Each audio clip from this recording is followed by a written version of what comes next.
Hello everyone, welcome to Leitrim Daily. My name is Tommy, and over the next number of weeks we'll be doing a sort of a chat show with people well known in the county, just letting you know what's happening in various parts of Leitrim. I'm very pleased to have two very, very special guests this evening. They'll be well known to you, Andy McGovern from McHugh and Peter McHugh from Clune. They were selected by the Leitrim Guardian Committee as the joint Leitrim People of the Year for 2021. Unfortunately, with the COVID, it was impossible to have a launch of the magazine and have a public function and so on, but that would be held hopefully during the summer.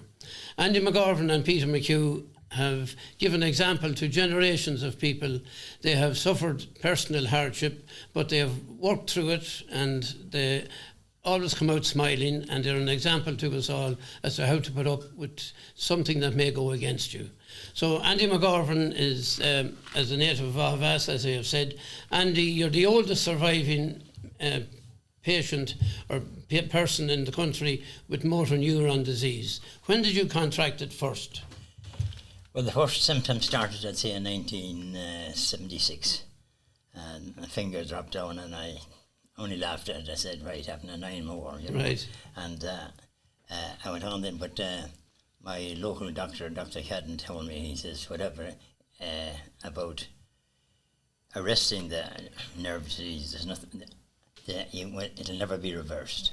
So he sent me to Vincent's Hospital in Dublin, and in 1978 I was diagnosed with motor neurone disease. Now people is shocked when they hear this disease, but I wasn't shocked or annoyed about it because I knew nothing about it. My ignorance saved me that. But you quickly learned about it, Andy. I learned about it. You learned about it the hard way, yeah. I know you've lost the power of your arms and so on, and which was a great handicap to you, but it never got the better of you. You're still smiling. Well, I was lucky, and I credit my survival to visits to Lourdes. That's You're a man of deep faith. I didn't get cured in Lourdes, but I got. I felt empowered with a power greater than myself. Right. I was to carry on. So you were glad you had made the visit? Pardon? You were glad you had made the visit to Lourdes? Oh yes, very. Right. Yes. Well, Peter, your illness came suddenly. You were in great health and you had a farm accident. That's right. You just tell us briefly what happened yourself. Well, it was the 23rd of March. I was putting out slurry, and with my second load, I can remember to the last second coming up to the front of the tanker to put up the lever in the front, but I never got putting up the lever. And I'm convinced at that stage, I was convinced that it was a blackout I had, but I discovered lately, I was told lately, that I actually had a stroke. Right. And I must have fallen against the tractor. I got knocked out completely. I got entangled with the shaft, lost my left arm, and the next place I knew I was in Sligo Hospital 6 weeks later. Right, well that was a severe shock, certainly, to get. It was. And you've lost the power of one of your legs. Well, I haven't got command of it anyway. I know, well, yeah. Well, you're still a very positive man. You continued keeping an eye on the farm, I know. They say you can take a man with the bug, but you can't take the bug or the man. Yeah, but it's great that you've come across, the fact of losing your arm, Yes, it's a big handicap. I was fit to walk a bit for quite a long time while I was inhibited all right, but I got a golf buggy and it used to get me about to the farm, any place I needed to go. Well, that was a good idea. And I was very interested in seeing the cattle and the young stock coming every year. Good, you kept going anyway. Yes. Yeah, and it's great. You're a great example to people. A lot of us complain if we have a sore toe or, an itchy foot or whatever it is, but I mean, you are great examples to everybody. Of course, you were delighted to be chosen as the Leitrim People of the Year, I'm sure, in conjunction with Seamus Clark of Gortletra and Katrina Kenny, or Katrina Clark, Seamus's wife, from Dermoshambo. They were chosen as the people away from home on account of the great work that they had done with Sláinte Care in New York. So you're honoured, I'm sure, yes. And it's a great pity, as I said, this year due to the COVID, that you haven't been able to represent, the Leitrim People of the Year and so on. Yeah. But that will be sorted out, hopefully during the summer. Andy, you've written a number of books. Yes, well, I wrote my father's biography. Right. Then I wrote about Against the Odds, this disease that have survived against the odds. Right. I wrote it and I donated the proceeds to the Irish Motor Neurone Disease Association. Well, that was very generous of you. It was a great thing for me to be fit or right with voice recognition. Yeah. And to tell my story. So you have a computer that has voice recognition. Yes, yeah. So you really speak into it, and it. And then I work the foot mouse with me. And you work the mouse with your left, with your foot. Right. Yeah. They should make a film about you, Andy, my left foot, well. Like Christy Brown. So you find that a great occupation, something to occupy your time. Technology has wiped out a lot of disabilities, you know. Right. Like a lot of people, we didn't get much education when we were growing up in my time, you know. Right. And I found out that I had proceeded on my education with this. Right. That I never intended to do, because my physical, something else visualised for yourself. Ability yeah. give me a good living, right. You know. Peter, you don't do any writing at all, do you? No? Well, not much writing, only what to amuse myself. Yeah, well, that's good. I could be doing sums maybe to pass the time or that type of thing. Right, and crosswords. Sudoku. Oh, good man. Very much into that. Very good. That keeps your brain active as well. So you'll never suffer from Alzheimer's. All right. So at this time of the year now, normally when you were younger, you would have been spreading dung, I suppose, and doing jobs like that. What was it like when you were growing up? Oh, pardon. Oh, it was, when you look back in it, well, I mean, we have stories like me and Pia stories that nobody listens to now, you know. Right. Putting out the dung. It's fair play to Seamus work. He brings back a lot of it, you know. He does, standing in gaps. Standing in gaps and all of that. But we didn't get much time to stand in the gap. Did you ever use power dogs? Correct. You used the power dogs. You had to reach out under the ass's neck to release the two rings. Right. There was a stick hole on the bottom. There was a collapsible bottom in the power dog. And you had to reach out under the ass's neck, go down yourself, because if you didn't pull the two rings at the one time, up you go. It overbalanced. You had to hit it right away. All right. So there's a bit of an art in that too. There was an art in it. I remember telling a story about people at the fair in Ballinamore, and they were talking about power dogs, and there was a farmer from Meath was there, and he said to somebody, what are power dogs? And when he was gone, one of them said, "Jeez, he must be a very small farmer. He didn't know what power dogs were." But you wouldn't need them in Meath, I'd say. Peter, you farmed a lot up in Clune as well. Quite a bit, yes. I spent the time with Aston and Creed, surely to God. But a bit, the spuds, that's the thing in the past, didn't need them, locally anyway. There's not much spuds being put in now. No. The young lads of today don't know what we went through. Yeah, are you complaining now, or are you bragging? No, I'm not complaining. You're just telling it as it was. That the young lads don't appreciate what we had to go through. I know well, yeah. So you guggered, you cut splits and all that. Guggered and set with the proskeen as well. Yes. Right. But we had no gugger. Right. What was that? Sorry. The proskeen. Yeah. Well, the thing you made up around your waist out of a bag. Right. If you've got a good sugar bag, it's a good thing. And it would hold a good bucket of splits. Yeah, you have to cut the splits and make sure there was an A in every one of them. Yes. Well, that was up to the person cutting the split. Right. We wouldn't be checking them good into the ridge. But if you had nobody guggering, you'd be using that bag. If you had a gugger, it was great. But if you hadn't one, you had to carry on without one. Right. You had to use a proskeen. Did you use one of them, Andy? Oh, yes, and the skeeving and the splits and the whole lot of that. Now, what do you think now where all the vegetables are coming into the shops and potatoes coming from other countries and lettuce and tomatoes and so on? It's a big change from when we had our own garden. Right. With all the requirements in the line of vegetables. It's really a big change in that regard. And did you ever kill a pig? Oh, common. No, I killed a pig every year. Good man. And yes. Did you share it with your neighbours? Well, usually there was enough of us to eat a pig. You got eating it at home without any. You didn't need any help. Yes. All right. Yeah. Yes. Well, there was when they killed the pig, there was bones was taken out of the pig. You see, you couldn't save them, protect them. There was no such thing as a fridge or anything like that. So they were handed round to the neighbours. They were called the spare ribs. That's why they're called spare ribs all the time. Would there be a lot of people kill a pig in November? You had to kill him in November because he was kind of safe from the fly. You know what I mean? right. There was no fridge. So if a fly got at him, if you killed him in June and the blue fly hit him, he was gone. Do you know what I mean? Yeah, He'd so you had to destroy be him. thinking that time You as had to well. be thinking. You had to be, you had to be well educated. You had to give the spare ribs to the neighbour. Yeah. And you made sure that the neighbour didn't kill his pig the same day, or there'd be too many spare ribs. nowhere for the spare ribs. I think you're exaggerating a bit, Andy, because you went off to London. You mustn't have liked the farming that much. You went off to London, was it 1954? 1954. 54, 54, yeah. What did you work at over there? Well, the bar was the first thing I worked with, in a bar in Shepherd's Bush, the Queen Adelaide bar, and it was £5 a week. Oh, God.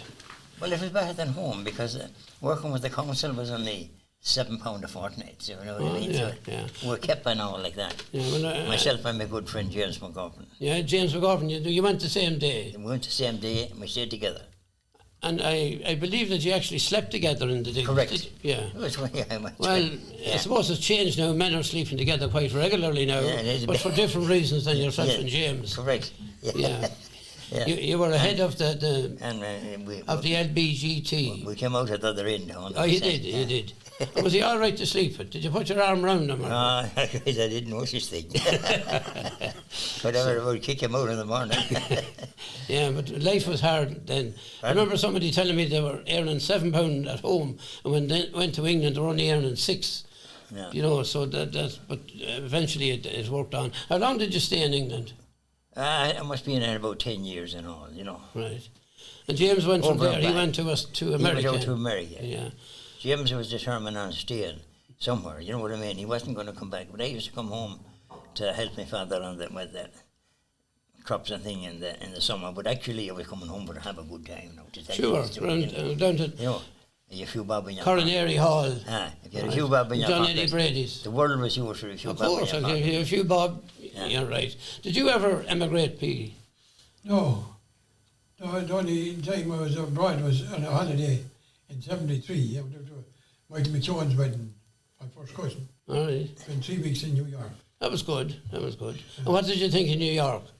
Well, I enjoyed it while I was there, but I wouldn't like it full time. You wouldn't want to be living in it. I'd rather be at the farm and You'd be happier coming down the streets in Clune than Yes, yes. walking down Broadway. more at home. I walked down Broadway at 12 o'clock at night. And be quite safe. When I was told the next day, when I told me on the next day, she asked me how did I get home. I says, we walked it. She says, a white man didn't walk down Broadway for the last 10 years, even in the daytime. Good man, so you created a record. 12 o'clock at night. White man walking on Broadway. I'd go to 1 o'clock at night. You weren't going down around the naughty places, were you? No, not at that hour. Not at that hour. I need to be open 24 hours, I'm sure. Well, you know, it's great to see you both looking so well. Thanks, you Chris. know. Thanks, Tommy. Thank you. Yeah. And We're delighted to be here, and we want to thank the Leitrim Guardian for choosing us for this award, you know.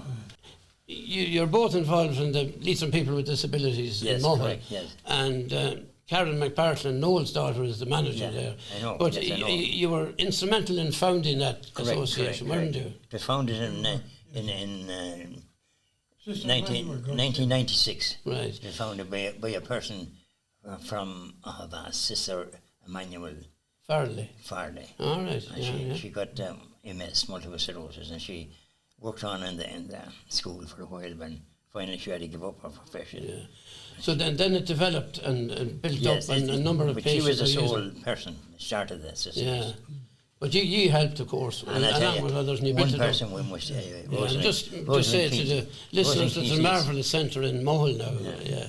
Rosalind Keaty was a great person. That's right, Rosen was the manager Yeah. there, yeah. And now Well, just in Karen case you took get too proud of yourselves, part of the reason you got the award was because of the work that the Leitrim People with Disability does as well. Yeah. So they were sort of sharing the award with you. That's not to make little of your participant. You are representing them. Yes. I know you're very proud to represent them. And what do you think, the COVID, did it affect you much, Andy? Well, it didn't affect me at all. As I started, I was afraid of my life forgetting it and things like that. But I looked at the countryside and it felt beautiful, you know what I mean? Mm-hmm. And I said, when you hear about somebody above in Dublin having to walk a balcony to get a bit of exercise and to see so much space in Clune, so much lovely scenery. You That's know, true. It's Yeah. terrific. I remember you telling me one time that you live in the highest house in Leitrim. Well, I live on a high point. It's not the highest in Leitrim now. Well, that's what you bragged to me anyway when you were talking to me. You were bragging about that. Well, you said if you threw a bucket of water out the front door, it'd wind up in the Shannon, and if you threw it out the back door, it'd wind up in the air. That's the Shannon Air and Waterway. And Peter, you were quite cosy at home and so on. Quite cosy, but it was a big worry.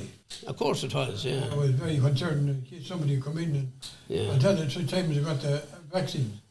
Yeah, well, you're happy. Both of you have got both yes, vaccines now. Yes. Does that make you feel happier? Very much so. Very much. Good. Very much. Good. Very much, you know. But we're getting on in life and we have to face the inevitable yet. Oh, yeah, and well, so that's a while away yet. Yeah, correct. I'm glad you heard that. And Peter, I said, God bless you, you'll be around for ages. You know, after another number of years, you might be getting another award with the help of God. It could be overhead. Well, you'll be looking down at it, so. Well, are you sure you'll be overhead? You know, as the two men were on the train one day and they were talking about the free travel, and a fellow looked up and said, well, God bless you, Charlie, hi. And the other fellow says, are you sure you're looking in the right way? Maybe you should be looking down. You'd be looking either up or down, and Peter, anyway, you know. Hopefully it's down, I'll be looking. Yeah. Well, what I want to do on behalf of Breffni Early and Leitrim Daily, no doubt people will be delighted to see you and to see you looking so well. Yeah. We want to thank you for coming in, and if you have any advice to give to a young person now, what would you give? Well, I tell them to enjoy their life. Enjoy their Enjoy life. their life. And enjoy every day. And there's no point in going back. There's no way back to old times. You know what I mean? But it's great to have that, to have seen it and lived through it. Right, you've seen an awful lot of changes. Yeah. And would you like to go back to the old times, or would you be happier the way they are now? I'll be happier the way they are. And what about yourself, Peter?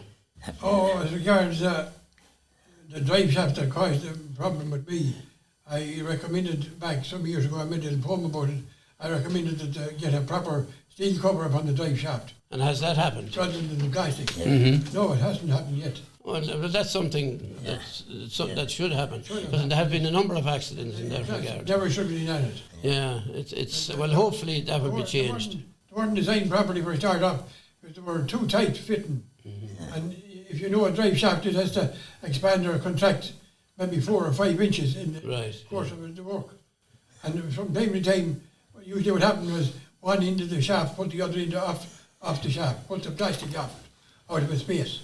That's what caused the problems with the plastic drive shaft. Well, it's amazing that it hasn't been done yet, but that's a good tip from you, somebody who has experienced you know, the fault in it and that. So thanks very much, Peter, and thanks very much, Andy. And we wish you many happy years in Clune with Peter and with your family, and Andy.